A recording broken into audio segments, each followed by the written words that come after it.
कार्यक्रम संयोजक प्रोफेसर उपेंद्र कुमार त्रिपाठी, जो कि डायरेक्टर हैं सेंटर के, अध्यक्ष महोदय प्रोफेसर हृदय रंजन शर्मा जी, प्रोफेसर राम सागर मिश्रा जी, जेडीयू प्रोफेसर, यहाँ पे उपस्थित सभी शिक्षक और स्टूडेंट्स को मेरा नमस्कार। पहले तो मैं ये धन्यवाद करना चाहूँगा यहाँ इंस्टीट्यूट के डायरेक्टर का मुझे यहाँ पे आमंत्रित करने के लिए, और प्रोफेसर राम सागर मिश्रा जी का मुझे यहाँ पे इनवाइट करने के लिए। और दूसरा, मैं BHU कैंपस में पहली बार आया हूँ, और प्रोफेसर राम सागर मिश्रा जी ने मुझे टूर दिया है। अभी सब कुछ कवर नहीं कर पाए हम लिमिटेड टाइम के वजह, जितना भी मैंने देखा है मेरे को कैंपस इन्होंने पूरा डिटेल में बताया कि उसकी जो ब्यूटी है, जो हिस्ट्री है, और जो आर्किटेक्चर है उसका, और जो हिस्ट्री है साइंटिस्ट की जो यहाँ पढ़ चुके हैं, थोड़ा बहुत मैं मेंशन करूँगा। बट उससे पहले मैं बताना चाहूँगा कि मैं प्रोफेसर राम सागर मिश्रा जी को कब मिला, जब मैं अपनी मास्टर्स करने गया ऑक्सफोर्ड में, और ये पोस्ट डॉक्टरल रिसर्च फेलो थे वहाँ पर, तब मेरी इनसे मुलाकात हुई। और तब हम साथ में एक ही डिपार्टमेंट में थे, काम करते थे और डिस्कस भी करते थे साइंस को। और तब जैसा इन्होंने बोला, हम बाकी लोगों से भी हमारा परिचय हुआ। और उसके बाद मेरी जर्नी आगे रही केमिस्ट्री में, और राम सागर मिश्रा जी की आगे जर्नी रही, मेरे काफ़ी सीनियर रही है, हमेशा कुछ सीखने को मिलता है। तो इन्होंने मुझे ऑब्वियसली आप सब लोग यहाँ पे एक्सपर्ट्स हैं, वैदिक साइंस के एक्सपर्ट्स हैं, मैं केमिस्ट्री में हूँ, मैं अपनी फील्ड का एक्सपर्ट हूँ, मुझे आपसे सीखने को मिल सकता है वैदिक साइंस में। और राम सागर मिश्रा जी ने मुझे बोला है कि जो मेरी जर्नी है अभी तक, वहाँ उस पॉइंट से लेके अभी तक, मैं उसको शेयर करूँ, क्योंकि यहाँ पे हो सकता है कुछ ऐसे छात्र हों जिनको उससे कुछ इन्फॉर्मेशन मिले या कुछ प्रेरणा मिले अपनी डायरेक्शन में, और उनको हेल्प मिले अपनी डायरेक्शन सोचने में, नॉट नेसेसरली एग्जैक्टली केमिस्ट्री में, बट अपने अपने दिशाओं में। बिकॉज मेरी जो जर्नी रही है वो काफ़ी इंटरेस्टिंग रही है, इन द सेंस कि वो बहुत इस जो चित्र है, इस स्लाइड है, उसकी तरह रही है। जैसे आप देख सकते हैं, एक नाव है और नाव पे कुछ लोग बैठे हुए हैं और एक नाव को चला रहा है, और इसको हम कैम्ब्रिज में पंटिंग कहते हैं इस चीज़ को। तो ये नाव है और इसमें आप इमेजिन करें कि मैं बैठा हूँ यहाँ पर, और इस नाव पे ये जो पर्सन जो चला रहे हैं, ये बहुत डिफरेंट मेरे मेंटर्स हैं जिनको मैं मिला हूँ इस ज़िंदगी में, जिन्होंने मेरी नाव चलाई उस दिशा में जिस दिशा से मैं आगे बढ़ूँ। और ऐसे मैं ऐसा लकी रहा कि मुझे ऐसे मेंटर्स मिलते गए इस लाइफ में, जिससे मेरी वो दिशा बनती चली। और वो काफ़ी मेंटर पे डिपेंड करता है, क्योंकि वो दिशा गलत भी जा सकती है। तो मैं उसके लिए बहुत ग्रेटफुल हूँ कि मुझे ऐसा मिला, और मैं वही आपसे शेयर करने वाला हूँ कि कौन कौन मेरे लाइफ में मुझे मेंटर्स मिले। केमिस्ट्री भी मैं बहुत थोड़ा शेयर करूँगा, लेकिन आप यहाँ पे जो एक्सपर्टीज है केमिस्ट्री वाले सारे तो नहीं है, तो मैं उसको बैलेंस रखूँगा। और मैं आगे बढ़ने की परमिशन चाहूँगा। तो उससे पहले कि मैं आगे जाऊँ, मैं BHU कैंपस की बात कर रहा था, और यहाँ पे मुझे पता चला राम सागर मिश्रा जी से कि यहाँ पर लोग जो रहे हुए हैं दिग्गज लोग, वो हैं सर्वपल्ली राधाकृष्णन जैसे हुए, SS भटनागर जी हुए, PC रे, CV रमन जी यहाँ पर रहे हुए हैं अपनी रिसर्च के लिए। और इनफैक्ट मुझे राम सागर मिश्रा जी ने बताया कि आइंस्टाइन भी यहाँ पे उन्होंने अप्लाई किया था आने के लिए, बट उनका हाँ वीज़ा का इश्यूज रहे। और ऐसा एक वहाँ पे केंद्र है जहाँ पे ये सब लगाया हुआ है, उसके इन्फॉर्मेशन के बारे में। अभी तक मैं वो विजिट नहीं कर पाया, बट मैं बहुत करना चाहूँगा, उसको भी देखना चाहूँगा। बाकी जयंत नार्लिकर जी रहे हैं, जो मुझे मालूम पड़ा, जो कि कन्फॉर्मल ग्रेविटी थ्योरी जिन्होंने आविष्कार किया है उसका, और BHU में थे, फिर वो कैम्ब्रिज यूनिवर्सिटी गए, और उसके बाद यहाँ पे professor and HOD of maths department में रहे हैं, जो आप कई सारे लोग मैथ्स डिपार्टमेंट से बिलोंग करते हैं, तो आप उनके बारे में जानते होंगे। और फिर CN राव जी के बारे में मुझे पता चला कि वो भी यहाँ पे थे, जो कि एक बार ऑक्सफोर्ड में भी थे जब हम लोग थे ऑक्सफोर्ड में, और उसके बाद वो यहाँ पर काफ़ी टाइम तक PM के साइंटिफिक एडवाइज़र रहे हैं। और जब मैं अपनी अंडर ग्रेजुएट कर रहा था, तब मैंने उन्हें बुलाया भी था ताकि वो अपना जर्नी शेयर करें हमारे सेंट स्टीवेंस कॉलेज। तो मैं इस जर्नी की बात कर रहा था आपसे, और सबसे पहले जो नाव चालक थे मेरे, वो थे मेरे नाना जी। और ये नेक्स्ट स्लाइड में ये मेरे नाना जी हैं इस पिक्चर में, और ये मैं हूँ। और आप जैसे देख सकते हैं उनके पूरा घर मेरा उनका एक्चुअली किताबों से भरा हुआ था। और मेरे घर जो था मेरे पेरेंट्स का, वो उसी सोसाइटी में था पास में, लेकिन मेरे पेरेंट्स बिजी रहते थे। वो केमिस्ट्री के प्रोफेसर्स हैं, तो उनको पूरा दिन स्पेंड करना पड़ता था यूनिवर्सिटी रिसर्च में।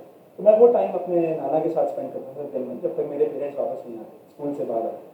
और मेरे नाना बहुत नॉलेज रखते थे मैथ्स के सब्जेक्ट में। उनके स्टूडेंट्स बाद में बहुत बड़े बड़े लोग निकले।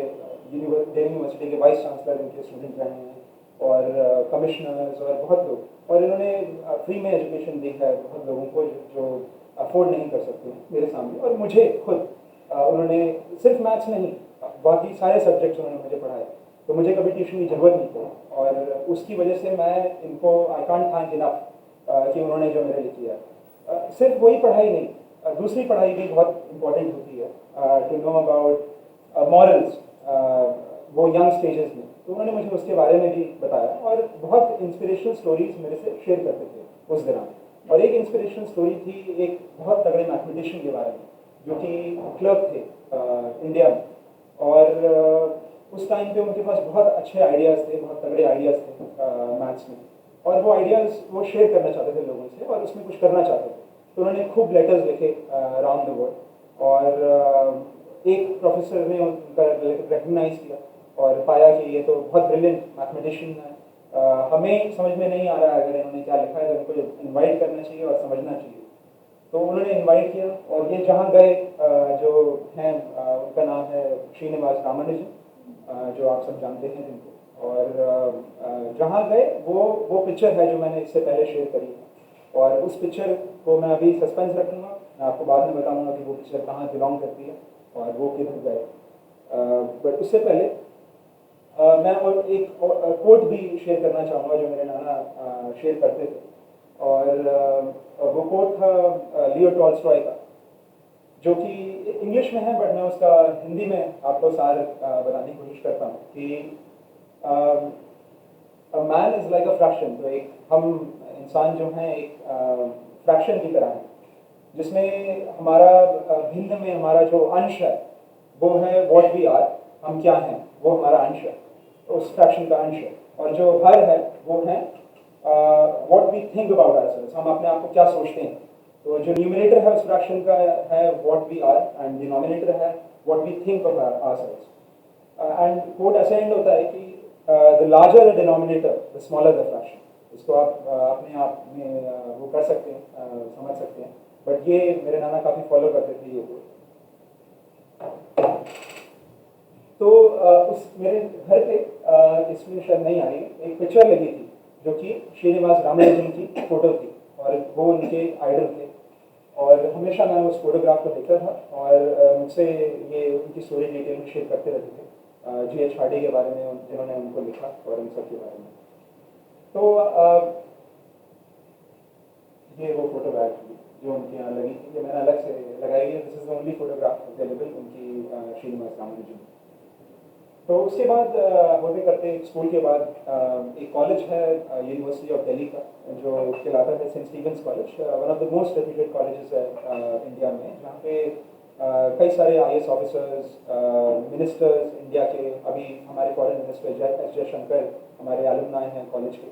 और ये सारे लोग निकलते हैं यहाँ से, उसका एक प्रेस्टीज है। तो मुझे ये सौभाग्य मिला कि मैं इस कॉलेज में ज्वाइन करूँ और मैं कुछ सीखूँ केमिस्ट्री में। तो मैंने अंडर ग्रेजुएट केमिस्ट्री यहाँ पे ज्वाइन करी, 3 साल काफ़ी कुछ सीखा, और कुछ सोसाइटीज़ में भी भाग लिया, जैसे कि केमिस्ट्री सोसाइटी, उसको चलाया तीसरे साल में। जब प्रोफेसर सीएन राव जो यहाँ पर PSU में भी थे, उनको इनवाइट किया, तब वो PM के साइंटिफिक एडवाइज़र थे। तो उन्होंने आए और अपनी जर्नी शेयर करी बच्चों से, और बच्चे इंस्पायर हुए उससे। तो हमने ऐसी एक्टिविटीज़ ऑर्गेनाइज की। बट एंड में मेरे कुछ ऐसे टीचर्स रहे उस दौरान कि ऑर्गेनिक केमिस्ट्री में मेरे को काफ़ी इंटरेस्ट आया जब मैं पढ़ रहा था। तो मैंने सोचा कि उसको मुझे परस्यू करना चाहिए, उस फील्ड में रिसर्च करना चाहता था। तो उस फील्ड में रिसर्च करने के लिए हमारे कॉलेज से कुछ लोग जा चुके हैं यूनिवर्सिटी ऑफ ऑक्सफोर्ड। तो मैंने सोचा कि क्यों ना मैं भी अप्लाई करूँ, मैं भी कोशिश करूँ कि हो सकता है कि वहाँ पर मेरा मास्टर्स में हो जाए। तो मैंने अप्लाई किया वहाँ पर, और जब मैंने अप्लाई किया तो लकीली मेरा हो गया वहाँ पर एडमिशन, एंड मुझे स्कॉलरशिप की ज़रूरत थी, और स्कॉलरशिप के इंटरव्यू के लिए गया। और एक स्कॉलरशिप है JN टाटा एंडोमेंट स्कॉलरशिप, और वो मुझे प्राप्त हुई, जिसकी वजह से मैं ये स्टडीज़ कर पाया। और उस स्कॉलरशिप पे मैंने अभी रियलाइज़ किया कि जो सर्वपल्ली राधाकृष्णन जी हैं, वो भी उसी one of the first few scholars रहे हैं उसी स्कॉलरशिप के, जो हमें स्कॉलरशिप मिली। और मुझे और ये भी पता चला कि वो first vice president of India, ये तो हम सब जानते ही हैं कि वो थे, और सेकंड प्रेसिडेंट ऑफ इंडिया रहे हैं, बट कि वो फोर्थ वाइस चांसलर इस यूनिवर्सिटी के भी थे। ये मुझे यहाँ पे आके मालूम पड़ा कि वो यहाँ पर उन्होंने इसका भी योगदान दिया हुआ है। तो मैं जब ऑक्सफोर्ड पहुँचा तो वहाँ पर मैंने रिसर्च प्रोजेक्ट ज्वाइन किया, और मेरी मास्टर्स में रिसर्च थी, और उसमें मेरे एक सुपरवाइज़र थे जो कि मेरे मेंटर हैं। और वो रिसर्च थी, उस रिसर्च को समझाने के लिए पहले मुझे आपको थोड़ा सा बताना पड़ेगा, थोड़ा सा केमिस्ट्री के बारे में, कि केमिस्ट्री बहुत नेचर से इंस्पायर है, हमारे प्रकृति से काफ़ी ये इंस्पायर्ड है। क्योंकि अगर आप देखें तो पता नहीं कितने ड्रग्स, कितने मेडिसिन हमारे प्रकृति में एग्जिस्ट करते हैं। जैसे एस्पिरिन ले लें और बिलोटेरी लीव्स को ले लें, आप ये मॉलिक्यूल उससे एक्सट्रैक्ट कर सकते हैं, और ये यूज़ होता है as an anti inflammatory use होता है। टैक्सोल जो कि एंटी कैंसर ड्रग है, वो पैसिफिक ब्यू ट्री से एक्सट्रैक्ट किया जा सकता है। ऐसे ही एक एंटी कैंसर ड्रग विंट्रिस्टीन है जो कि बीटा ट्यूबुलिन से, और हेलिकॉन्ड्रिन बी जो कि मरीन स्पॉन्ज में बनता है, और एक एंटी मलेरियल ड्रग है क्विनीन, बहुत यूज़ हुआ है, जो कि सिंकोना आइक्लोइड एक ट्री, उसके बाग से भी ये मिल सकता है। तो हमें इससे पता चलता है कि नेचर ऑलरेडी ऐसे मॉलिक्यूल्स को इतने कॉम्प्लेक्स केमिस्ट्री कर रहा है, और इसको करते हुए हमारे पर्यावरण को, ह्यूमन बींग्स, हमें मानव जाति को कुछ नुकसान नहीं पहुंचा रहा है, आराम से कर रहा है, और इतने मुश्किल मॉलिक्यूल्स बना रहा है। तो इससे हमें भी इंस्पिरेशन मिलती है हमारे केमिस्ट्री रिसर्चर्स को, कि हम भी ऐसा करें, ये मॉलिक्यूल्स बना पाएँ खुद, और उससे कोई नुकसान ना पहुंचे। जैसे नेचर कर रहा है वैसे ही हम भी कर पाएँ। नेचर पे तो डिपेंड नहीं रह सकते, बिकॉज क्वांटिटी लिमिटेड है और बहुत सारे लोगों को चाहिए। तो कैसे लैब्स में जो बन रहे हैं ये मॉलिक्यूल्स, फार्मा कंपनीज बन रहे हैं, कैसे ये जो ड्रग्स हैं, कैसे मेडिसिन हैं, उसी सिमिलर तरीके से, चाहे वो उतनी 100% एफिशिएंट ना हो, तो जितनी हो सकती है ताकि हमें और पर्यावरण को नुकसान ना पहुंचे।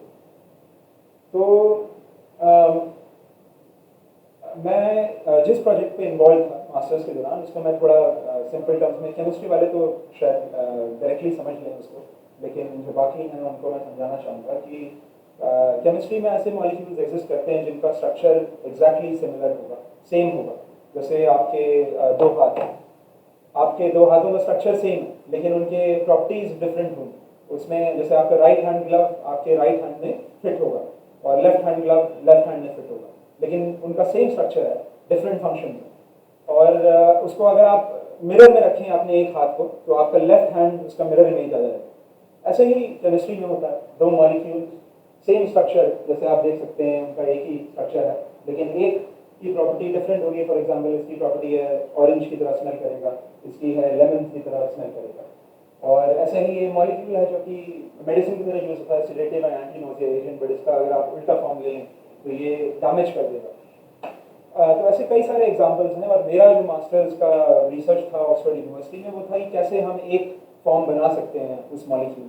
और ये तो मैं आपको ऐसा सिचुएशन दे रहा हूँ जिसमें दो ही पॉसिबिलिटी हैं, जो कि कायरल सेंटर से होती हैं, जो ये सेंटर है। और ये सेंटर्स अगर बढ़ जाते हैं तो एक्सपोनेंशियली फॉर्म्स बढ़ जाते हैं। जैसे जो मैं आपको अभी दूसरा एक मॉलिक्यूल दिखाया था टैक्सोल, उसमें तो अराउंड मेरी 10 से ज़्यादा ऐसे सेंटर्स हैं, तो 2 to the power 10 कर लें तो उतने डिफरेंट फॉर्म्स हैं। और नेचर को पता है कि वो one form 2 to the power 10 में कौन सा है जो कि कैंसर कॉज करेगा, और वो बाकी सारे फॉर्म्स कौन से हैं जो कि हार्मफुल हैं, और वो वही फॉर्म एकदम सेलेक्टिवली बना पाता है। तो मेरा मास्टर्स प्रोजेक्ट था कि क्या मैं वही चीज़ केमिकली कर सकता हूँ एक पर्टिकुलर मॉलिक्यूल के, जो कि इंडोलिन मॉलिक्यूल है ये, और ये मॉलिक्यूल काफ़ी फार्मास्यूटिकली बहुत इम्पोर्टेंट है। कई नेचुरल प्रोडक्ट्स में प्रेजेंट होता है, तो इसको अगर हम बना सकते हैं तो इसका काफ़ी फार्मास्यूटिकली यूज हो सकता है। तो मेरे सुपरवाइजर का रिसर्च इस एरिया में था, तो हमने ये रिसर्च की और हम बना पाए इसको काफ़ी अच्छे। इसके 4 फॉर्म पॉसिबल हैं, क्योंकि इसमें 2 सीरियस एंटर हैं, जैसा मैंने अभी आपको बताया 2 टू द पावर n, आप 2 टू द पावर 2 कर लें तो 4 पॉसिबल आइसोमर्स हैं। हम एक ही उसका फॉर्म बना पाए सेलेक्टिवली, और उसके बाद इसको हमें पता करना था ये केमिस्ट्री जो है ये कैसे हो रही है, इसका मैकेनिज्म क्या है, तो उसको फिगर आउट किसी को मालूम नहीं था उस टाइम तक कि ये केमिस्ट्री कैसे होती है। ये रिएक्शन अगर आप ये लेते हैं और ये सब अगर डाल देते हैं इस रिएक्शन में, तो ये कैसे बन जाता है, तो ये हमें पता करना था। और इस पता करने के लिए हमने क्या किया, ये दिया और ये डालें चीज़ें, और हमने देखा कि ये कैसे यूज अप होता है, कैसे कंज्यूम हो रहा है, और उसे हम पता लगा सकते हैं कि ये रिएक्शन कैसे जा रही है, कैसे ये प्रोडक्ट फॉर्म हो रहा है। तो अगर आप देखें ये जो ग्राफ है, ये है फॉर्मेशन ऑफ दिस, तो ये जितना प्रोड्यूस हो रहा है, तो अगर आप देखें यहाँ तक तो कुछ नहीं हो रहा, यहाँ इस टाइम पीरियड तक 1000 समथिंग सेकेंड तक कोई रिएक्शन नहीं है, there is an induction period. उसके बाद एकदम से ये रिएक्शन शुरू होती है और इसी टाइम पीरियड में एकदम खत्म हो जाती है।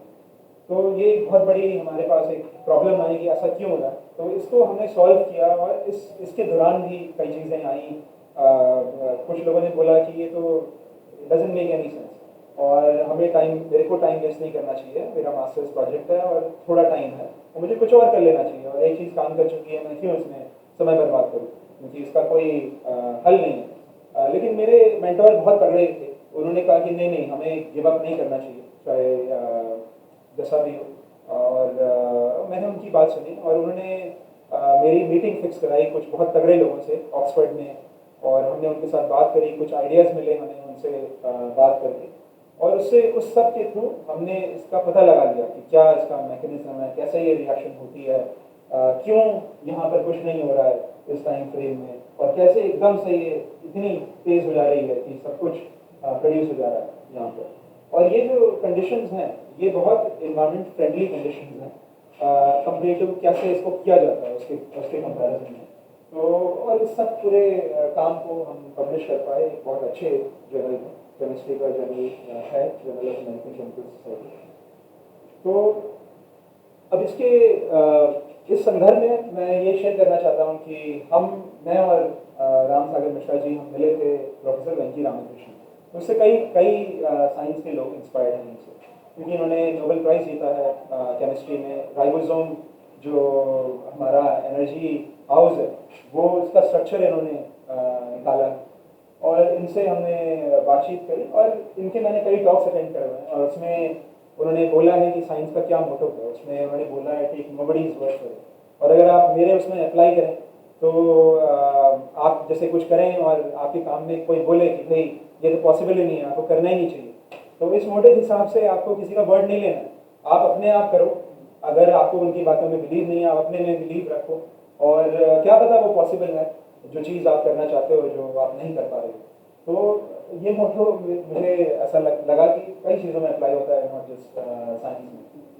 और उनकी एक किताब भी है, उनकी जो जर्नी रही है, कैसे वो इंडिया में रहे और डिफरेंट कैंपसेस में उन्होंने यहाँ पे अपना स्टडी करी, उसके बाद बाहर गए, उसके बाद डिफरेंट एरियाज़ में इनका रिसर्च रहा है, जैसे केमिस्ट्री में थे ये, उसके बाद इन्होंने बायोलॉजी फिजिक्स एक्चुअली इन्होंने पढ़ाई करी, बायोलॉजी में इनकी रिसर्च की, फिर इनको केमिस्ट्री में नोबेल प्राइज़ मिला। तो एक तरह से काफ़ी इंटरेस्टिंग जर्नी। और ये बुक बहुत तगड़ी बुक इन्होंने लिखी है, उस सारे जो उन्होंने हर्डल्स आई बीच में, कैसे उन्होंने ओवरकम की उन चीज़ों को। और ये हमारी लैब है, प्रोफेसर राम सागर मिश्रा जी जानते हैं कि ये उसमें उन्होंने भी काम किया है। हम डिफरेंट फ्लोर्स में थे, तो वो थे यहाँ बेसमेंट फ्लोर पे, और मैं था यहाँ फर्स्ट फ्लोर पे, और ये हमारा कैफेटेरिया था। तो यहाँ हम खूब जाते थे, हमारा फर्स्ट फ्लोर पे भी एक टी रूम था, अंदर भी खूब मुलाकात होती थी, और हम लोग मिलते थे, डिस्कस करते थे दिन के एक्सपेरिमेंट्स और ये सब। और आप जैसा प्रोफेसर उपेंद्र कुमार त्रिपाठी जी बता रहे थे कि वो गए हुए हैं ऑक्सफोर्ड, उन्होंने राइटलिफ कैमरा आपने देखा होगा, वो लाइब्रेरी आप बता रहे थे देखा, एंड एंड ये हमारी लैब्स हैं। और ये मेट्रिकुलेशन होती है। आपने शायद उसमें जब टूर लिया था तो बताया होगा उन्होंने कि इस जगह पे शेलोनियन थिएटर में ये उनका ट्रेडिशन है। जैसे यहाँ पे हमारी इंडियन यूनिवर्सिटीज़ में कॉलेजिएट सिस्टम है और ट्रेडिशंस हैं, वैसे ही यहाँ पे भी ट्रेडिशंस हैं। तो इधर क्या होता है कि आप पहले जाएंगे तो आपको फॉर्मली इंडक्ट किया जाएगा एज अ स्टूडेंट। उसके इंडक्शन के लिए एक सेरेमनी अटेंड करनी पड़ेगी जो कि जिसका नाम है मेट्रिकुलेशन। उसमें सारे स्टूडेंट्स आएंगे और उनको लाइफ टाइम के लिए उस यूनिवर्सिटी का मेंबर बनाया जाएगा। तो आप मेंबर फॉर लाइफ हैं और आप इन सब से कनेक्टेड रहेंगे, जो भी आपके साथ पढ़े हैं, जो भी आपके एलुमनाइज हैं, और कभी भी आप उस यूनिवर्सिटी जा सकते हैं और अपने गेस्ट को भी साथ में लेके जा सकते हैं। तो it's a feeling of inclusivity, but आपको ये सेरेमनी जरूरी होगी कि ये करना है सेरेमनी। और ये आपने देखा होगा हैरी पॉटर फिल्म में ये डाइनिंग हॉल, ये वही डाइनिंग हॉल जो हैरी पॉटर फिल्म में यूज़ किया, क्राइस्ट चर्च का डाइनिंग हॉल, थोड़ा एनिमेशन यूज़ करके उसको बड़ा बनाया गया और ये उसका कोट है। और कुछ चीज़ें उस केमिस्ट्री के बारे में जो मैं शेयर करना चाहूँगा, ये आप शायद आपने नोटिस किया हो जब आप साउथ पार्क रोड पे वॉक कर रहे होंगे तो उन्होंने कुछ ये फाउंडेशन स्टोन लगा रखे हैं। जैसे आपके बीएचयू में भी लगे होंगे जो कि जो तगड़े लोग रहे हैं जिन्होंने तगड़ा काम किया। जैसे मैं गया एक स्ट्रीट पर, वहाँ पे स्ट्रीट पे राम सागर मिश्रा जी ने मुझे दिखाया कि ये सारे लोग यहाँ पे रहे हुए हैं, उनका नाम वहाँ पे लिखा हुआ है घर के सामने। तो ऐसे ही यहाँ पर इन्होंने लगाया हुआ जो कि बहुत बहुत सारी डिस्कवरीज हुई हैं, लेकिन जो उन्होंने लगाए हैं वो है ग्लूकोज सेंसर के बारे में, जिससे पूरे वर्ल्ड में ग्लूकोज डायबिटीज़ आपका चेक हो रहा है, लेवल चेक हो रहा है। वो वाली डिस्कवरी ये आप देख सकते हैं 2000, सही से पढ़ नहीं पा रहा हूँ, बट 2013, यस, एंड 2014 आप देख सकते हैं कि कैसे डोरोथी क्रॉफोर्ड हॉजकिन ने अपनी एक्सरे क्रिस्टलोग्राफी करके कई चीज़ों का स्ट्रक्चर दिखाया कि मॉलिक्यूल का स्ट्रक्चर क्या है और उससे नोबेल प्राइज जीता। और ऐसा ही एक लैंडमार्क डिस्कवरी अगर बोला जाए सतत केमिकल साइंस में, सस्टेनेबल केमिकल साइंस में, वो होगी लिथियम आयन बैटरी की डिस्कवरी, जिससे आपके फोन्स चल रहे हैं, आपकी इलेक्ट्रिक सारी चीज़ें चल रही हैं और इलेक्ट्रिक व्हीकल्स चल रही हैं, और इसने रेवोल्यूशनाइज कर दिया सारे वर्ल्ड को। तो ये डिस्कवरी जॉन बी गुडनफ ने करी वहीं पर केमिस्ट्री डिपार्टमेंट ऑक्सफोर्ड, और इसके लिए उन्हें बहुत टाइम लग गया नोबेल प्राइज़ जीतने के लिए। अभी रिसेंटली उन्हें नोबेल प्राइज़ मिला था, और आप शायद कुछ लोग आप जानते हो उनकी अभी ही pass away sadly as well, but he lived and he got the Nobel prize for that. तो इसमें अगर देखा जाए यहाँ पे थोड़ा सा कट रहा है, और इन्होंने लिखा हुआ है वहाँ पे नोबेल प्राइज़ वेबसाइट पे कैसे ये बैटरी फाउंडेशन ले करती है सस्टेनेबिलिटी की तरफ, ये वर्ल्ड सस्टेनेबिलिटी की तरफ जाए, not just with this but और नेचुरल रिसोर्सेज यूज़ करे जाएँ, फॉसिल फ्यूल्स पे कम डिपेंड किया जाए, और बाकी चीज़ें जो रिन्यूएबल सोर्सेज हैं उन पर डिपेंड करके आगे बढ़ा जाए। तो ये मेरी रिसर्च ग्रुप थी जो जहाँ पे मैं था। ये सारे लोगों से मुझे बहुत सीखने को मिला, मेरे मेंटर से, और बाकी सब लोग भी इतने जानकार थे, और जिनके पास भी मैं जाता था वो सारे लोग हेल्प करते थे। और ये अब टाइम तो लिमिटेड है, बट ये पूरी एक और स्टोरी है कि मुझे मेरे मेंटर से क्या क्या सीखने को मिला वहाँ पे, वो मैं अभी लिमिटेड टाइम में डिस्कस नहीं कर पाऊँगा। और जो हर्डल्स आए और उन्होंने मेरे लिए क्या क्या किया ताकि मैं चीज़ें सीख पाऊँ अपने टाइम को सेक्रीफाइस करते हुए। लेकिन अब उस टाइम पे उन्होंने मुझे ये किया, और अब ये बहुत तगड़ा काम कर रहे हैं। नेचर पेपर पब्लिश कर रहे हैं, उनका भी जस्ट नेचर पब्लिकेशन है, एक सेंटर के डायरेक्टर रहे ये अभी जस्ट। तो मैं इनको हाईली रिस्पेक्ट करता हूँ जो भी इन्होंने टाइम डिवोट किया मेरे लिए। और फिर उसके बाद मेरा इंटरेस्ट था कि कैसे मैं ऑर्गेनिक केमिस्ट्री को थोड़ा बायोलॉजी में अप्लाई कर सकता हूँ, और उसके लिए मैं जाना चाहता था कैम्ब्रिज विश्वविद्यालय में। वहाँ पर एक रिसर्च हो रही थी कि कैसे हम केमिस्ट्री के मॉलिक्यूल्स को यूज़ करके कैंसर में अप्लाई कर सकते हैं, कैसे हम एंटी कैंसर मॉलिक्यूल्स डेवलप कर सकते हैं। इसका भी मेरे पास समय नहीं है कि मैं सारा समझाऊँ इसको, क्योंकि 25 मिनट का टाइम लिमिट है।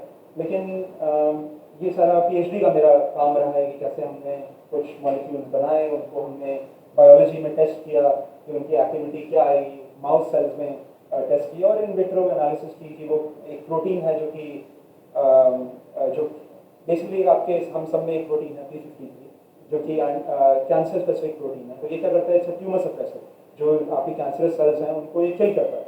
और ये नॉर्मली फंक्शन कर रहा है अभी, इसलिए कैंसर क्या है, अनकंट्रोल्ड ग्रोथ ऑफ सेल्स, और जब ये होता है तब कैंसर होता है। ये प्रोटीन ऑलरेडी नेचुरली चेक कर रहा है उस चीज़ को, और ऐसे बहुत इंट्रीगेट मैकेनिज्म है हम सबके अंदर जो कि वर्क कर रहे हैं, और इस वजह से हम चल रहे हैं। तो ऐसे ही ये प्रोटीन भी है, और ये जब मैल फंक्शन हो जाता है तो हम क्या कर सकते हैं, इसको केमिस्ट्री से कैसे इसको करेक्ट कर सकते हैं इस चीज़ को। माल फंक्शन इन द सेंस ये प्रोटीन जो फ्री फॉर्म है ये कम हो जाता है, और इस फ्री फॉर्म को हम बढ़ाने के लिए क्या कर सकते हैं, तो कुछ मॉलिक्यूल्स हैं जो हम यूज़ कर सकते हैं। इसमें अभी मैं ज्वाइन नहीं कहूँगा, बट ये हमारा केम्ब्रिज का पूरा डिपार्टमेंट था। ये बाकी लोग, इनसे अगेन मुझे काफ़ी सीखने को मिला। और ये हमारा केमिस्ट्री डिपार्टमेंट रहा है, इसमें भी बहुत तगड़े तगड़े इन्वेंशन हैं जो मुझे अभी समय नहीं है कि मैं उसके बारे में बताऊं। लेकिन एक चीज़ बताना चाहूँगा कि अभी कुछ साल पहले ये डिपार्टमेंट हमारा हिस्ट्री में कभी ऐसा नहीं हुआ जो ये अब रीनेम हो गया एक हमारे इंडियन के नाम पे, Yusuf Hamid department of chemistry हो गया। बिकॉज यूसुफ हमीद हमारे अलुमनाई रहे हैं, और इन्होंने एक नोबेल लॉरेट के साथ काम किया, अलेक्जेंडर लॉर्ड टॉड, और ये अभी सिप्ला के वो भी हैं चेयरमैन CEO सिप्ला कंपनी, जिसकी हम दवाइयाँ लेते हैं। और ये बहुत ही अच्छे इंसान है, बहुत हम्बल, और इनसे भी काफ़ी सीखने को मिला है मुझे मिलकर। और ये यहाँ पे पढ़े हैं केमिस्ट्री डिपार्टमेंट में, और इनका एक कॉलेज है क्राइस्ट कॉलेज, जहाँ पे रहे, जहाँ पर चार्ल्स डार्विन और भी कुछ लोग रहे हैं। तो वहाँ पर इन्होंने जो काम किया उसको ये यहाँ पे लाए, और उन्होंने सिप्ला में अपना बहुत तगड़ा काम करा, जो दवाइयाँ बनाकर इन्होंने लोगों की मदद की। बट अभी भी ये कैम्ब्रिज में बहुत हेल्प करते रहते हैं डिपार्टमेंट्स के लिए, हेल्प करते हैं अपने कॉलेज के लिए, और उसी वजह से ये डिपार्टमेंट रीनेम कर दिया गया। और अभी उन्हें एक फर्स्ट मेडल भी मिला है डिपार्टमेंट में, अलुमनाई मेडल। तो अब मैं आना चाहूँगा मेरा कॉलेज। जैसे मैंने आपको बताया कि BHU में भी आपकी कॉलेजिएट सिस्टम होगा, अलग अलग कॉलेजेस होंगे शायद। मेरे यूनिवर्सिटी ऑफ दिल्ली में अलग अलग कॉलेजेस थे, जिसका एक कॉलेज का मैं पार्ट बना था, जैसे सेंट स्टीफेंस कॉलेज। ऐसे ही मास्टर्स में हमारा एफिलिएशन होता है। ऐसे ही मेरा वहाँ पे केम्ब्रिज में और ऑक्सफोर्ड, ये दोनों विश्वविद्यालय, जैसे प्रोफेसर त्रिपाठी जी जानते होंगे कि वहाँ पर कॉलेजिएट सिस्टम है, अलग अलग कॉलेजेस हैं, और हम एक कॉलेज का पार्ट बनते हैं। वो कॉलेज हमारा एक तरह से फैमिली होता है, वहाँ पर हम स्टूडेंट से मिलते हैं, अलग अलग सब्जेक्ट्स के स्टूडेंट से हम इंटरेक्ट कर पाते हैं। हमारा ही सब्जेक्ट नहीं, अलग अलग सब्जेक्ट। जब हम डिनर पे बैठते हैं तो हमें अलग अलग स्टूडेंट्स मिलते हैं, वहाँ पे हम उनके बारे में पूछते हैं, उनका काम क्या है, वो उससे हम सीखते हैं, और वो भी हमसे सीखते हैं कि क्या काम है। तो वो एक कॉलेज मेरा जो रहा है, वो ये ट्रिनिटी कॉलेज केम्ब्रिज में रहा, जिससे मुझे बहुत कुछ मिला सीखने को भी, और इंस्पिरेशन वाइज भी। और बहुत इंपॉर्टेंट है जो इंस्पिरेशन मिली है वहाँ से, और वो मैं अभी आपको बताऊँगा।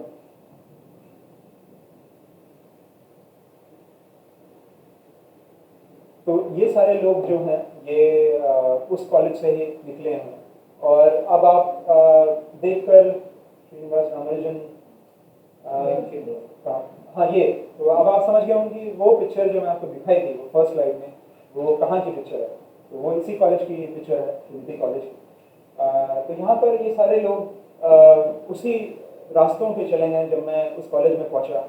और मैं एक चीज़ बताना भूल गया कि मेरे नाना जैसे मुझे स्टोरी के बारे में बताते थे उस टाइम पर, कि ये गए इंग्लैंड गए, और वहाँ पर इन्होंने बहुत मेहनत करी, और उसके बाद जो उनके पास आइडियाज़ थे वो जिया छाड़ी के साथ। मुझे ये नहीं पता था कि वो वही जगह पे मैं पहुँच जाऊँगा एग्जैक्टली, जो मेरे नाना मुझे छोटे में स्टोरी में बता रहे थे, और मैं उसी कॉलेज में उसी रास्ते पे चल रहा था जो मुझे वो स्टोरी उस टाइम मेरे नाना जी मुझे सुनाते थे। The only sad part was कि उस टाइम पे मेरे नाना जी अलाइव नहीं थे, और उसी के थोड़ी देर पहले जब मैं इस कॉलेज में पहुँचने वाला था, उसी के पहले उनकी डेथ हो गई। लेकिन मैं उस टाइम उनसे खूब डिस्कस कर रहा था कि मेरा इसमें एडमिशन हो चुका है, मेरे पास स्कॉलरशिप नहीं है, और मैं इंडियन गवर्नमेंट स्कॉलरशिप में भी इनएलिजिबल था क्योंकि मैं बाहर ऑलरेडी जा चुका था। तो मेरे पास ओनली अपॉर्चुनिटी वॉज कि मुझे यूनिवर्सिटी ऑफ कैम्ब्रिज से स्कॉलरशिप मिले। तो मेरे नाना जी ने मुझे एक शब्द बोला था फ़ोन पे कि कोई टेंशन मत लेना, तुम्हें सारी स्कॉलरशिप मिलेगी। मुझे उस पर बिलीव नहीं था कि ऐसा कुछ होगा जो उन्होंने बोला है, क्योंकि बहुत मुश्किल है। और वहाँ से मिलना, और एक साल का फीस था हमारा 30,000 पाउंड, मतलब 30,000 इंटू 100 आप कर ले रुपीज़, वो सिर्फ एक साल का, और 3 साल का ट्यूशन फी देना, उसके बाद हर साल की मेंटेनेंस भी। और मैं एकेडमिक फैमिली से आता हूँ, तो हम ऐसा नहीं कर सकते हैं अफोर्ड, और मेरे पेरेंट्स मुझे वैसे ही सपोर्ट कर चुके थे पहले ही, तो मेरे पास वो ऑप्शन भी नहीं था। और फाइनली जाके मुझे तीन स्कॉलरशिप्स मिली वहाँ से यूनिवर्सिटी ऑफ कैम्ब्रिज से, और जिसकी वजह से मैं पढ़ पाया। उन्होंने मुझे ट्यूशन फी चार्ज करी, बट उन्होंने खुद ही उस ट्यूशन फी को कवर भी किया यूनिवर्सिटी ऑफ कैम्ब्रिज में। तो उसके लिए मैं बहुत ग्रेटफुल हूँ, और मेरे नाना जी ने भी जो मेरे को सब बताया उसके लिए भी। और मैं इसके डिटेल्स में तो नहीं जा सकता टाइम के रहते हुए, बट जैसे जे थॉमसन ने वहाँ पे इलेक्ट्रॉन का काम किया, डिस्कवरी की, फिर उसके बाद उन्होंने नोबेल प्राइज जीता। उसके बाद उनके बेटे जॉर्ज थॉमसन, उसके बाद उन्होंने भी इलेक्ट्रॉन पे काम किया, और उनको भी नोबेल प्राइज मिला एक फर्दर डिस्कवरी के लिए इलेक्ट्रॉन के अंदर ही। और उसके बाद रदरफोर्ड तो आप जानते ही हैं, एटम में जिन्होंने काम किया है, नील्स बोहर, फिर जेम्स मैक्सवेल इलेक्ट्रोमैग्नेटिज्म, उसके बाद लॉर्ड रैले जिन्होंने इफेक्ट दिया, रैले स्कैटरिंग इफेक्ट, और आसमान क्यों नीला होता है वो एक्सप्लेन कर सकते हैं हम रैले स्कैटरिंग इफेक्ट से। और जॉन केंड्रियू जिन्होंने बताया कि कैसे जो प्रोटीन्स जो हैं, हीमोग्लोबिन जो है, कैसे ऑक्सीजन को बाइंड करता है, और कैसे ये ऑक्सीजन हमारे अंदर जाता है। और ये मैं प्रेजेंटिंग अभी मैं लद्दाख में था प्रोफेसर मिश्रा जी के साथ, एक कॉन्फ्रेंस थी, तो वहाँ मैं एक्सप्लेन कर रहा था कि वहाँ के लिए तो ये बहुत ही इंपॉर्टेंट है, क्योंकि वहाँ पे ऑक्सीजन की लेवल्स कम होते हैं, और वहाँ पे ऑक्सीजन रहना प्रॉपरली, हीमोग्लोबिन को एब्जॉर्ब करना इनफ फॉर्म में कितना जरूरी है। और वेंकी रामाकृष्णन मैं आपको ऑलरेडी बता चुका हूँ, तो मैं जहाँ पहुँचा कैम्ब्रिज में वो वहीं पे हैं, फेलो हैं ट्रिनिटी कॉलेज में। और रामानुजन तो मैं आपको बता ही चुका हूँ, बाकी एस चंद्रशेखर भी वहाँ पे रहे हैं। और फिर मैं बताना चाहूँगा, एक एग्जांपल देना चाहूँगा कि कैसे कुछ हमें जो मुझे टूल्स मिले उस कॉलेज में, वो मिले कि कैसे ये लोग सोचते थे। और इसका ये एग्जांपल है एक न्यूटन का एग्जांपल।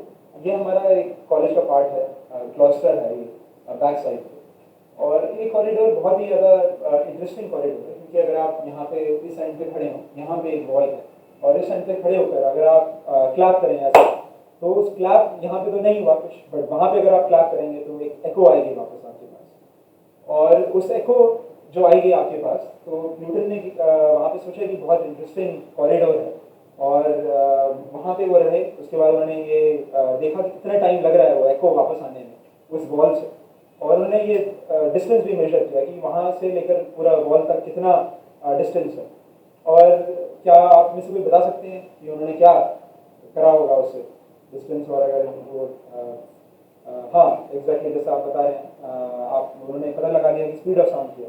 किसी को पता नहीं था उस टाइम पे स्पीड ऑफ साउंड किया, और जस्ट ये आइडिया आना कि इस कॉरिडोर में ऐसा किया जा सकता है। और उस टाइम पे उनके पास स्टॉप वॉच भी नहीं थी, किसी के पास स्टॉप वॉच नहीं थी, तो उन्होंने क्या करा, जो पेंडुलम था उसको यूज़ करते हुए स्पीड ऑफ साउंड निकाली, और बाद में जो एग्जैक्ट वैल्यू निकली उससे वो वैल्यू बहुत क्लोज थी जो इनकी वैल्यू थी। और ये सारी चीज़ें जो इन्होंने करी, और श्रीनिवास रामानुजन ने करी, और एस चंद्रशेखर ने करी, और सारे जो भी मैंने आपको लोग दिखाए उन्होंने करी, ये सारी इस लाइब्रेरी में मौजूद है। ये है रैन लाइब्रेरी।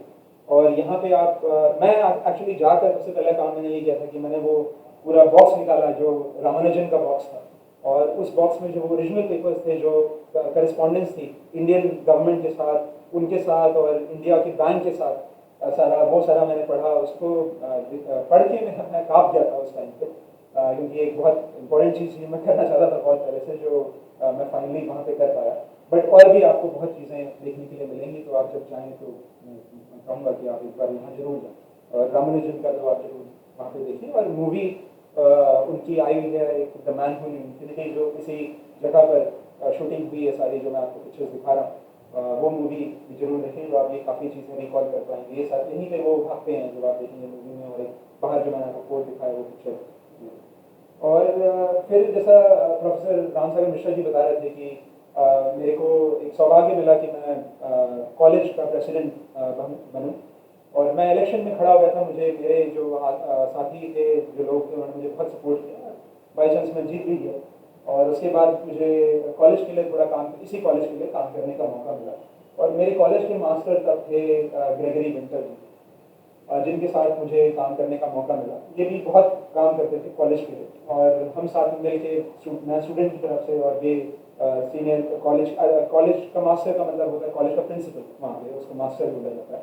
जैसे यहाँ पे वाइस चांसलर हुआ, वैसे ही ट्रिनिटी कॉलेज में मास्टर बोला जाता है। तो हम लोगों ने खूब काम किया। और ये जो फोटोग्राफ खींची है, ये उस दिन खींची है जब मेरा कंप्लीशन था और लास्ट डे थे मेरा उस रेसिडेंट का। तो हम सेलिब्रेट कर रहे थे कि ख़त्म हो गया। उसी के कुछ हफ्तों बाद न्यूज़ मिलती है कि इन्हें भी नोबेल प्राइज़ मिल गया है, हमारे कॉलेज के मास्टर को।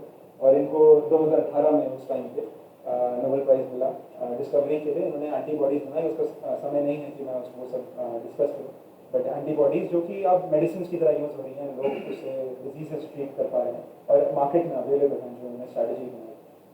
और ये बुक है जिसमें ये आप देख सकते हैं, ये बहुत पुरानी बुक जो वहाँ पे रखी हुई है। और मैंने आपको मेट्रिकुलेशन बताया था कि सेरेमनी होती है, जो आप जाते हैं तो फॉर्मली आपको एक सेरेमनी करनी पड़ती है स्टूडेंट बनने के लिए। तो वो सेरेमनी इस कॉलेज में होती है कि आपको साइन करना पड़ेगा। और ये बुक है जो उन्होंने रखी हुई है, जिसमें वो सारे लोग जो मैंने आपको बताया जो वो स्टूडेंट थे, उन्होंने इस बुक पे साइन किया।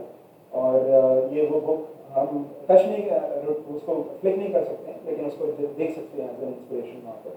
और ये कॉलेज का आगे का है। एंड ये रन लाइब्रेरी जो मैं आपको बता रहा था, और ये जो रामानुजन के कुछ पिक्चर्स मैंने यहाँ पे लगाए हैं, जो मैंने खुद ही खींचे हैं, जो वहाँ पर मुझे मिले। और ये वो कोट है। और मैं आपको उसके बारे में, तो मूवी के बारे में बता ही चुका हूँ। और मैं आपको ये भी बताया है कि वो आप लोगों को मूवी से इंसिडेंट तो पता ही होगा कि इंस्पिरेशनल इंसिडेंट जो कि जी.एच. हार्डी हॉस्पिटल में विजिट करते हैं रामानुजन को, और वो बताते हैं उन्हें कि आज तो बहुत ही अनलकी डे है, बिकॉज जिस टैक्सी में हम बैठा उसका नंबर ऑड नंबर था। तो वो बोलते हैं उनसे कि ये नंबर टैक्सी का था 1729, जो कि एक ऑड नंबर है और बहुत अनलकी नंबर है। उसी टाइम इंस्टेंटली रामानुजन रिप्लाई करते हैं कि ये नहीं, this is a very interesting number Hardy.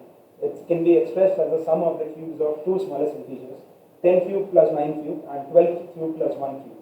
और ये जो इंस्टेंटली उन्होंने रिप्लाई दिया, उनको उसकी वजह से भूला जाता है पर्सनली फ्रेंड्स विद नंबर्स ऐसे करके। बट ये एक स्टोरी है जो आपको मूवी में भी दिखी होगी, और काफ़ी इंस्पिरेशनल है। और अभी तक मैंने आपको बताया कि कैसे मैं अपनी मास्टर्स और पीएचडी करी।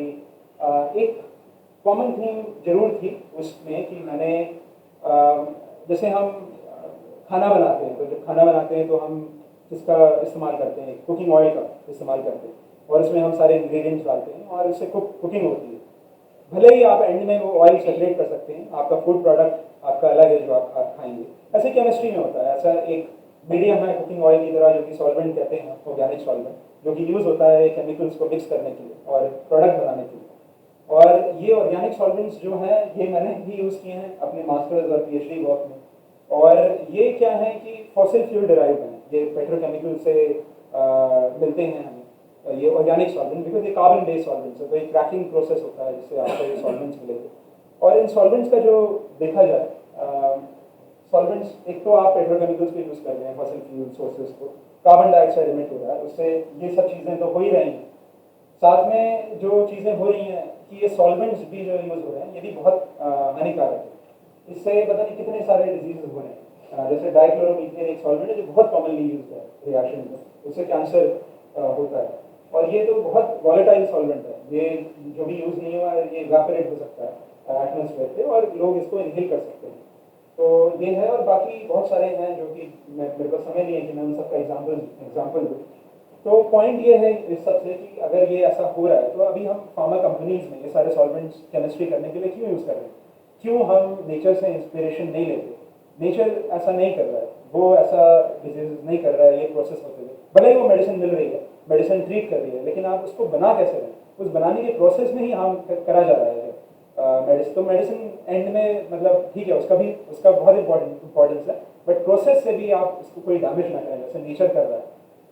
तो मैं उस दौरान जब मैं पीएचडी खत्म कर रहा था, तो मुझे एक मौका मिला कि मैं एक बहुत ही इंस्पायरिंग टॉक अटेंड करूं। वो थी प्रोफेसर फ्रांसिस आर्नल्ड की।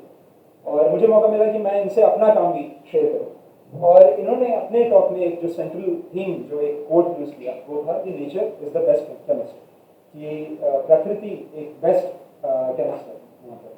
तो इससे काफ़ी ये वर्ड्स बहुत इंस्पायरिंग थे कि आप अगर कनेक्ट बैक करें, जो मैंने आपको एग्जांपल्स दिए, नेचर कैसे कर पा रहा है सस्टेनेबली और नहीं हार्म कर रहा, तो ये पूरा ऐप्ट है। और इनको मैं लकी था कि उसी टाइम इनको नोबेल प्राइज़ भी मिला था उस टाइम, और इनकी नोबेल प्राइज़ जो उन्होंने काम किया है वो है, इनका काम रहा है कि इन्होंने कैसे नेचर से एंजाइम लेते हुए उन्हीं रिएक्शंस जो केमिकल रिएक्शंस बहुत हानिकारक वे से करी जा रही थी उनको बहुत सस्टेनेबली कर लिया, उनको डैमेज ना करते हुए। तो उनका काम हो रहा है, तो वो भी सीखने को मिला मुझे। और भी कुछ बहुत पॉपुलर कोट्स हैं, और मैं डिस्कस करता, खासकर कोट्स हैं। बट प्रोफेसर राम सागर मिश्रा जी ने बोला कि इस क्या रेलेवेंस हो सकता है ये वेदास साइड पे अगर देखा जाए, जो आप सब एक्सपर्ट्स हैं, मैं नहीं हूँ उसका एक्सपर्ट, मैं ये क्लियर करना चाहता हूँ, मेरा एक्सपर्टीज है ऑर्गेनिक केमिस्ट्री साइड पे, बट क्योंकि मैं आपके सेंटर में हूँ, वैदिक साइंस के सेंटर में हूँ, तो अगर हम देखें, और आप अगर मैं आपसे ये सब बता रहा हूँ, आपसे ये सब बोला है मैंने, जो भी मैं आपको डिस्कस किया, आप मुझे बोलेंगे कि वेदास में तो पता नहीं कितनी चीज़ें ये ऑलरेडी मैंशन हैं इन द बिगिनिंग इटसेल्फ, जो मैं बोल रहा हूँ कि नेचर को हमें कैसे इंपॉर्टेंस देनी चाहिए, कैसे हमें इन्वायरमेंट को हार्म नहीं करना चाहिए। तो आप बोलेंगे कि ये तो हम being harmonious with nature is one of the most important bits जो वेदास मेंशन करते हैं, और कैसे वर्शिप करा जाता है रिन्यूएबल रिसोर्सेज को, जैसे उनको देवताओं के समान दिया जाता है। वरुणा, अग्नि, वायु, पृथ्वी, ये सारे हमारे नेचुरल रिसोर्सेज हुए, और सस्टेनेबिलिटी इज ऑल अबाउट कि कैसे हम इसको रिस्पेक्ट करें, इसको प्रोटेक्ट करें, और इन रिसोर्सेज को हम यूज़ करें एनर्जी यूजेज के लिए। और दूसरा, मैं जितना समझा वेदास को, उसमें ये भी एंशिएंट विजडम बोल रहा है कि कैसे जो मानव जाति है, कैसे हमारे जो प्रकृति है उसके साथ को एग्जिस्ट कर सकती है इन अ हारमोनियस वे, ताकि किसी का भी नुकसान ना उस प्रोसेस में। और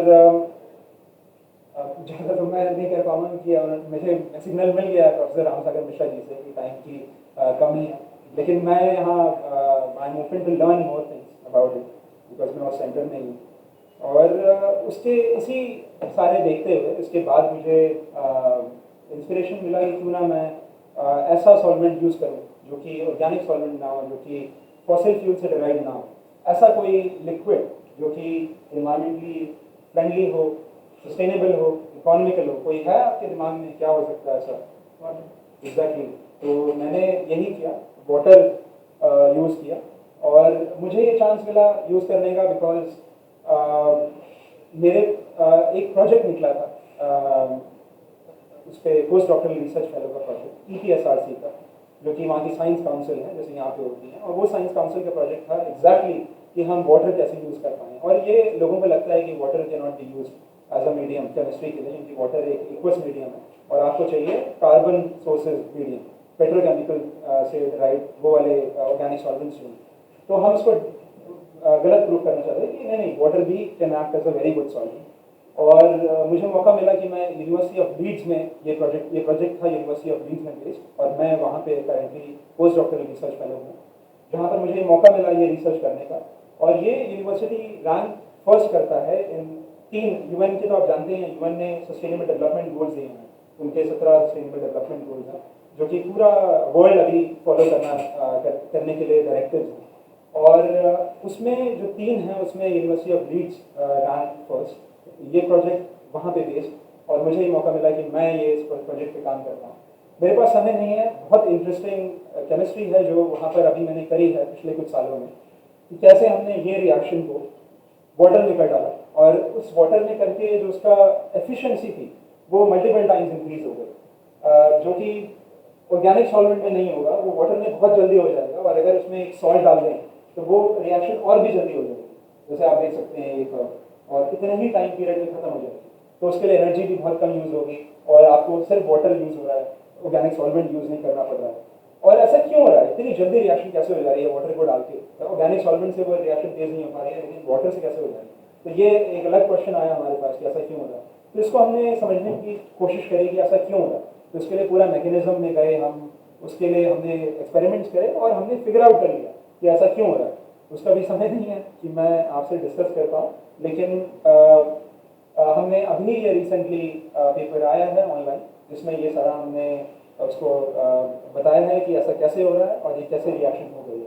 और उसके बाद एक रिएक्शन है जिस पे मैं करेंटली अभी वर्क कर रहा हूँ, और वो बहुत इंपॉर्टेंट केमिस्ट्री है विच इज़ अबाउट एक एलिमेंट है पीरियोडिक टेबल में फ्लोरीन, जो कि आप सबने स्कूल में पढ़ा होगा। ये कंसिडर किया जाता है one of the most electric negative element है पीरियोडिक टेबल में। और इसका इसी वजह से इसकी बहुत इंटरेस्टिंग प्रॉपर्टीज हैं। जैसे आप देखें अभी जितनी भी मेडिसिन हैं अभी करेंटली, उन मेडिसिन को आप देखें अबाउट 25% क्वार्टर, मतलब एक चौथाई मेडिसिन में फ्लोरीन आइटम प्रेजेंट है। तो इससे हमें पता चलता है कि जो ये मेडिसिन बना रहे हैं फार्मा कंपनीज ने, ये फ्लोरीन को अटैच कर रहे हैं ये मेडिसिन बनाने के लिए। अब जो ये प्रोसेस है, जो फ्लोरीन को अटैच करने का प्रोसेस है, वो बहुत हानिकारक है। उसके लिए ऑर्गेनिक सॉल्वेंट यूज़ हो रहे हैं, जो मैंने अभी बोला, petrochemical drive, fossil fuel drive, और बहुत हार्श कंडीशंस यूज़ हो रही हैं, बहुत हाई टेम्परेचर, बहुत एनर्जी का यूज़। तो उस कंडीशंस अप्रोप्रिएट नहीं, सस्टेनेबल नहीं। तो मेरा काम था कि क्या मैं उसमें वाटर में कर सकता हूँ ये रिएक्शन, क्या मैं फ्लोरीन अटैच, अगर हम कर सकते हैं तो इस प्रॉब्लम का solution quarter of the pharma company को चेंज कर सकता है, उसको सस्टेनेबल बना सकता है, क्योंकि ये one of the most important reactions हैं। ये अमेरिकन केमिकल सोसाइटी ने इसको ऐसा दर्जा दिया है 2 बार। तो उस पर काम चल रहा है और इसकी बहुत इंटरेस्टिंग रिजल्ट्स हैं जो अभी हमारे पास आए हैं। उसका मैं अभी तो नहीं कर पाऊँगा शेयर, बट मैं करना चाहूँगा कि मेरे कुछ और इंस्पिरेशंस जो मुझे मिले इसी दौरान जब मैंने ये फ्लोरिनेशन केमिस्ट्री पे अपना वर्क को प्रेजेंट किया, उसमें मुझे मिले जो इस एक फील्ड है ग्रीन केमिस्ट्री करके, जो कि है सस्टेनेबल केमिस्ट्री इसका मतलब, और उसको जो जिन्होंने बनाया है वो पॉल नास्टास हैं और जॉन वार्नर। और ये पॉल नास्टास कई यूएस प्रेसिडेंट्स के एडवाइज़र रह चुके हैं, और जिस टाइम ये फील्ड कॉइन हुआ था आज से 25 साल पहले, उस टाइम ये ईपी एडवाइज़र थे प्रेसिडेंट के, और उस टाइम इन्होंने जॉन वार्नर के साथ मिलकर ये फील्ड का इन्वेंशन की, जो अभी बहुत ज़्यादा हाई उस पर है कि सब लोग इस तरफ बढ़ रहे हैं कि इसको सस्टेनेबल किया जाए और डैमेज नहीं किया जाए हमारे प्रकृति को और पर्यावरण को। और मैं ये भी शेयर करना चाहूँगा, जो भी मैंने आपको अभी बताया और रिसर्च बताई, वो मुझे मौका मिला कि मैं यूके के पार्लियामेंट में जाके उसको बताऊँ, उसकी इम्पोर्टेंस बताऊँ कि सस्टेनेबल केमिस्ट्री की इम्पोर्टेंस क्या है, जो हमने काम किया है यूनिवर्सिटी ऑफ लीड्स में, उसकी इम्पोर्टेंस क्या है, और इनको बताएं कि as a whole research body क्या क्या चीज़ों पे इम्पोर्टेंस दी जानी चाहिए। तो इनसे मेरी बहुत अच्छी डिस्कशन हुई, और इनको भी thankful to both of them. एक मेरे मेंबर ऑफ द पार्लियामेंट रहे, और अभी रिसेंटली ये जर्नी जो रही है about learning different things, meeting different people, ये अभी अवेलेबल आई है, यूनिवर्सिटी ऑफ लीड्स ने करी है। और फाइनली मैं बस धन्यवाद देना चाहूँगा। और राम सागर मिश्रा जी ने बोला था कि बहुत सारे स्टूडेंट्स होंगे जो इंटरेस्टेड होंगे इसमें लेक्चर में, तो उनके लिए ये है एक सोसाइटी जो हमने बनाई है, मेरे ही टाइम पे हमने स्थापित करी है, कैम्ब्रिज यूनिवर्सिटी भारतीय सोसाइटी। और इसमें हमारा पर्पस है कि कैसे जो इंडियंस हैं जो कैम्ब्रिज यूनिवर्सिटी में पढ़ने आ रहे हैं, उनके लिए एक फ्रेंडली एटमोसफेयर, उनके लिए एक होमली एटमोसफेयर, ताकि उनका एक होम अवे फ्रॉम होम बने, वो कैसे रहे। तो क्योंकि जब मैं राम सागर मिश्रा जी के साथ ऑक्सफोर्ड में था, तो वो बहुत एक होमली एटमोसफेयर था, तो मैं चाहता था कि वो एक वहाँ पर भी एग्जिस्ट करे। तो हम काफ़ी इवेंट्स कर चुके हैं ऑलरेडी, और स्टूडेंट्स अगर इंटरेस्टेड हों तो जाके देख सकते हैं।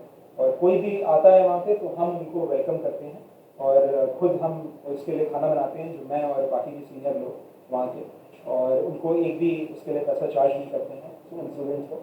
और उनकी सारे क्वेश्चंस, जितने भी क्वेश्चंस हैं, जो भी उनके पास दुविधाएं आने से पहले, वो मैं खुद, या फिर मैं नहीं कर सकता हूँ तो मैं दूसरों से पूछता हूँ, और हम फ़ोन पे इसको डिस्कस करके उनके क्वेश्चंस को आंसर करते हैं, क्योंकि वो एक हेल्प भी, एक क्वेश्चन का आंसर भी हमारे लिए it can mean a lot. ये सारे स्टूडेंट भर्ती हैं? हाँ, ये हमारे पिछले साल के सारे जो कोहोर्ट है, और इसमें से कुछ हम सीनियर लोग हैं जो पहले के हैं, ये सब भारतीय? हाँ, ये सिर्फ ये भारतीय सोसाइटी इंडियंस के लिए हमने बनाई है वहाँ पे, तो ये सारे भारतीय हैं। तो बस आप सबको धन्यवाद।